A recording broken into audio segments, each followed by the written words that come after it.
What do you? What's up? What's up? This is Brandon. I just, I document everything. I'm not that great of a writer. It's always seemed like when you write stuff down, it just never come out how you thinking, or how you do a video, or how you say it. So I just decided to do a video, and I feel like a video is in person, it's live, and it's straight to the point, black and white. Well, I hope it's not a delay in my messages because I think my phone was hacked and it was throwing my messages off.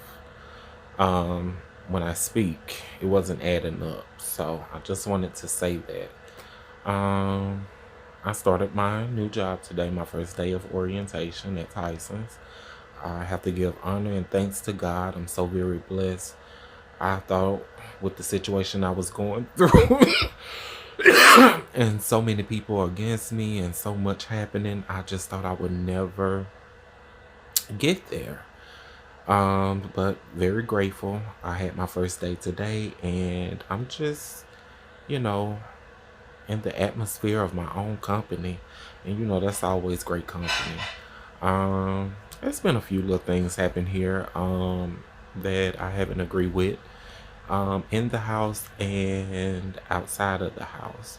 So I'm going to speak on it. I called Acadian. I was having some difficulties with some things that I needed to go to the hospital and check on. With the strings that was put in me by a doctor in Harvey, Louisiana. I say surgical strings because that's what I researched, and that was the closest thing to what I felt. But still, yet have no answers of what they could really be. Um, I called Acadian since I've been here. Now, I've never lived in Harvey. I mean, I never lived in Kosciuszko ever in my life. This is my. I've been here a week now, week and some days. Um, I had to call Acadian and I posted it on Facebook. And the Acadian service that came out, the lady was so rude and disrespectful. I walked out of the door when they arrived, got on the Acadian van, and when she got in there, I noticed how she changed after the doors were shut and it was just me and her.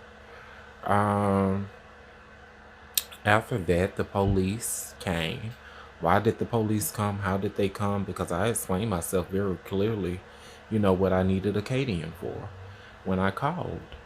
Um, she was just as if she was saying things to upset me, and just it was so unprofessional how she treated me. But moving along from there, I decided not to go because of the treatment and everything that's going on in the world with police officers and, healthcare workers. It's so easy for a guy like me to get caught up in something and, be thrown on the other side of the fence. So it put me in a place where I have to take care of myself. And sometimes the only way by doing that is to post and make it known to other people what's going on. Because people will take advantage of you. Especially when you're black and you're a male and you live in a different area code. 9 times out of 10, they know you don't have anybody in your corner, of authority or profession, but everyone in this household work, go to school, and striving for excellence. Now, my thing is, I had a run in with, I'm not going to say a run in, but I had been, it's a guy that lives here that my best friend is dating now. Me and her been friends, might as well say since birth. Um, I've never had a problem with anyone here. Never had a problem with anyone that she dated.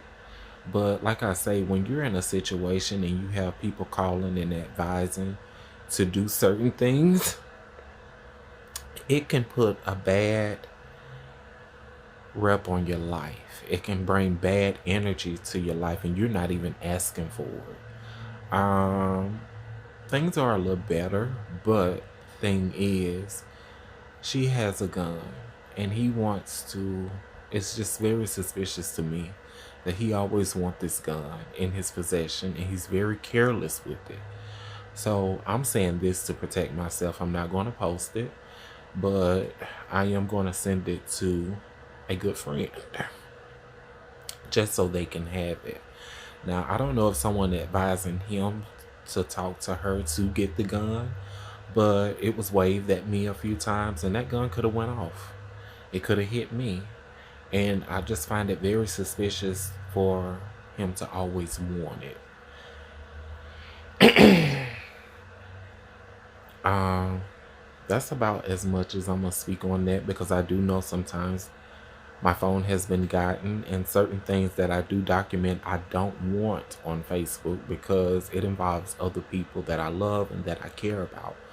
But I have to do these things because I want to keep a trail for my life of what's going on. Now, there are certain people know certain things that's going on with that, but they're encouraging of it. Not my friend, not their family, because she has been excellent with me since I've been here. But I can't dictate who she talks to and control who she talks to. I'm a guest in her home. She allowed me here, and she's not in agreement of it 100%. But she tried to keep confusion down with him. And today I didn't have a problem with him. He had said a few things that were, not too pleasant to me. But, I kind of let it roll off my shoulders. And, when you got your hands in the lion's mouth, you just kind of try to keep your cool. Now, it's very uncomfortable because of how he handles the gun when he have it. And it just makes you feel as if, something could possibly happen. A gun don't have a name. A bullet don't have a name on it. And I'm saying this not only for me, but for the residents that I live around, for the people that drives on this main highway right here. Um, just a lot of different things. And like I say, I have my reasons for, doing my video about it. Just in case something happens, which I hope it doesn't. But the gun is back in his possession. And some things you just have to take when you at a certain level in life or in a predicament. But hopefully I'm striving for better. I'm striving for better, so hopefully not long or 6 months to a year, hopefully I have my place. I'm trying to bank sooner than that. I want to work 2 jobs. I put in an application at Family Dollar. It's right across the street. I want to do that part-time, so I'm going to see how that go. And I also still have my CNA license. I've been a CNA for 15 years. And I worked in the state of Louisiana. So, I may still go do some PRN work.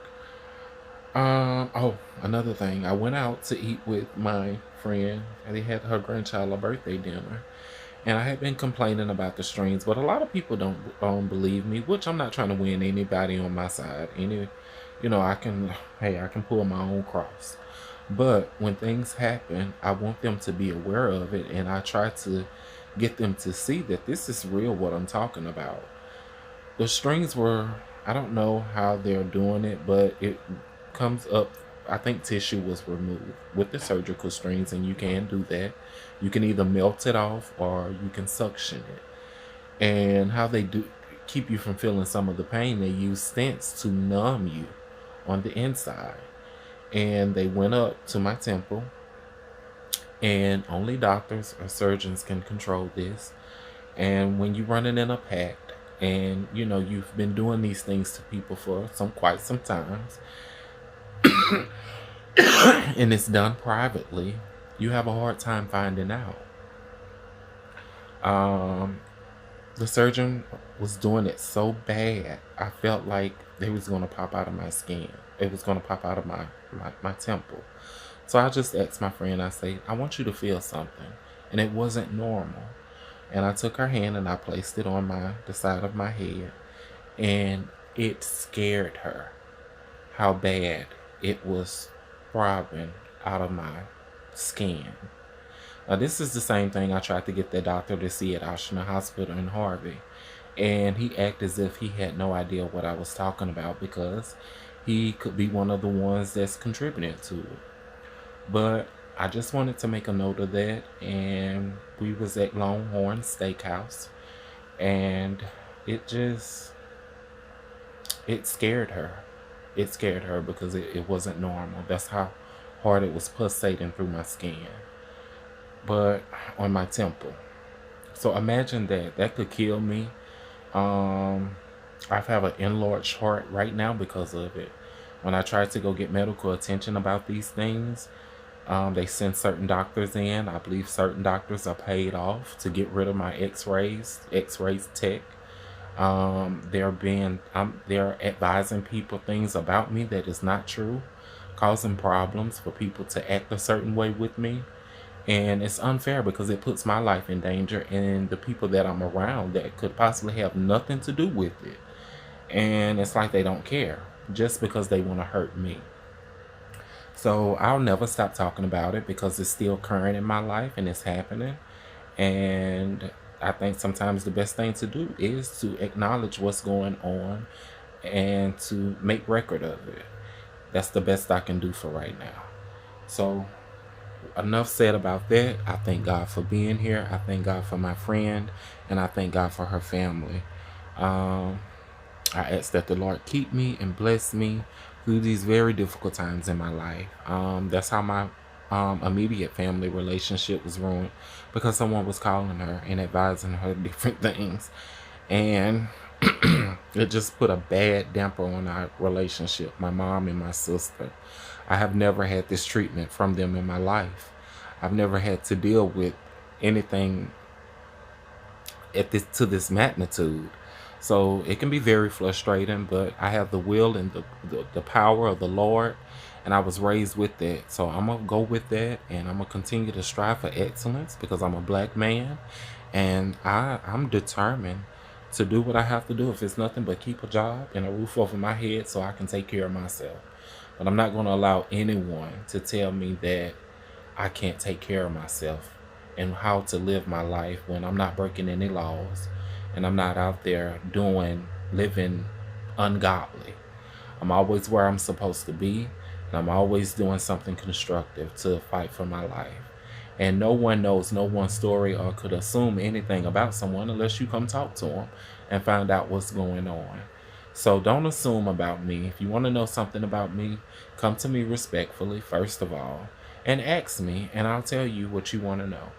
All right, y'all be blessed. I love you. I put positivity into the atmosphere, and have a great night.